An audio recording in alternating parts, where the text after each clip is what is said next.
Thank you very much. Congratulations to the nominees. Thank you for being here, Mr. Cole. It was nice to visit with you yesterday, and good to see you both here. But Mr. Cole, let me just start with you, if I could. I want to go back to the subject of China, which I think you've talked a little bit about already in today's hearing.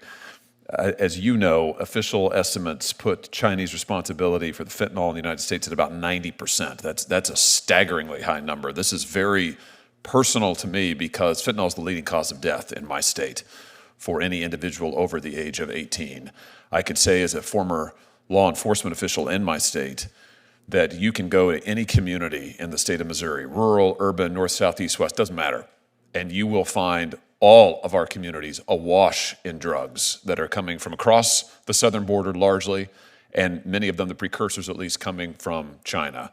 So let me just ask you a little bit about what needs to happen with regard to our efforts in China. I'm aware of press reports, I'm sure you are too, that the DEA actually closed 2 of 4 field offices in China last year.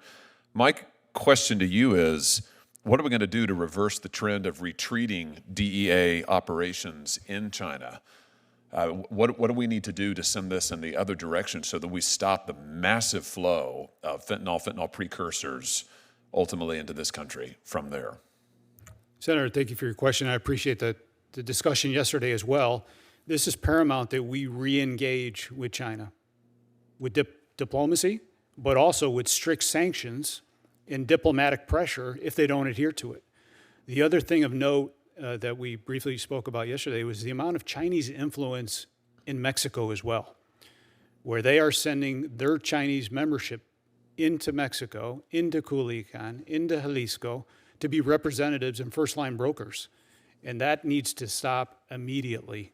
And the Mexican government needs to cooperate and identify who those people are and allow us to conduct legal judicial cases against them.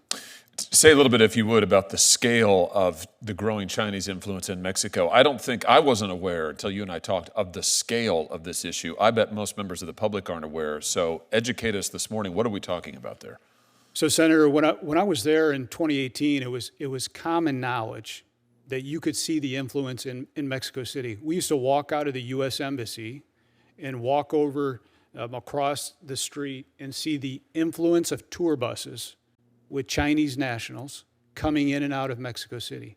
Some of the biggest money laundering cases that were being conducted in Mexico City were of Chinese nationals picking up bulk load cash in Mexico based on the transactions they had with the cartel leadership in Mexico.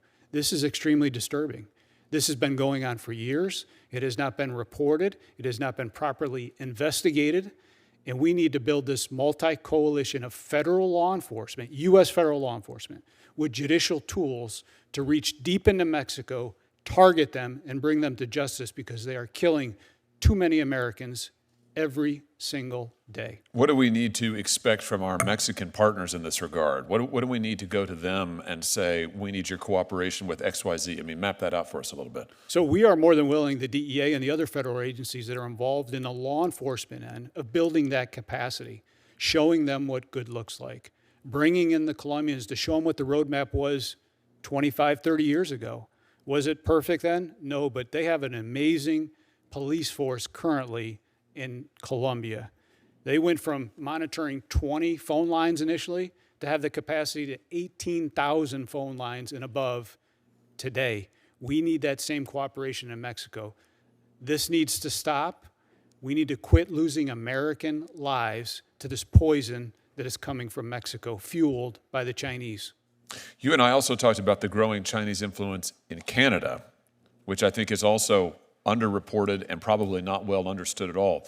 Tell us about that. What is it that we need to be on the lookout for there, and what does DEA need to do in order to reverse the same trends that we're seeing? I think we've seen an increase not only in the population there coming across the northern border, but with the ports in Vancouver and other places, key critical staging ports to receive bulk cargo of shipments of precursors and other goods. It is a key stakeholder for the United States to have more of a presence in Canada, more of a bilateral agreement with Canada, and more of an urgency to stop not only the killing in the United States, but they are losing significant Canadian citizens due to fentanyl Is that her pen? in their country.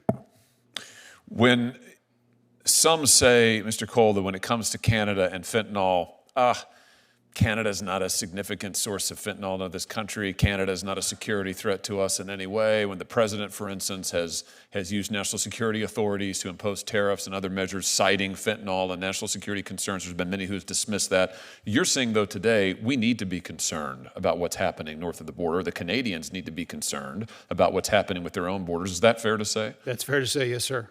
I look forward to you serving in this position. I think you are eminently qualified for it. Your background is outstanding. Your vision for this at a critical time for this agency, I think, is much needed. I'll have some questions for you for the record, Mr. Seralta. Sorry that I didn't get to you, though you're probably pleased about that. And with that, Mr. Chairman, I'll turn it back over to you. Thank you.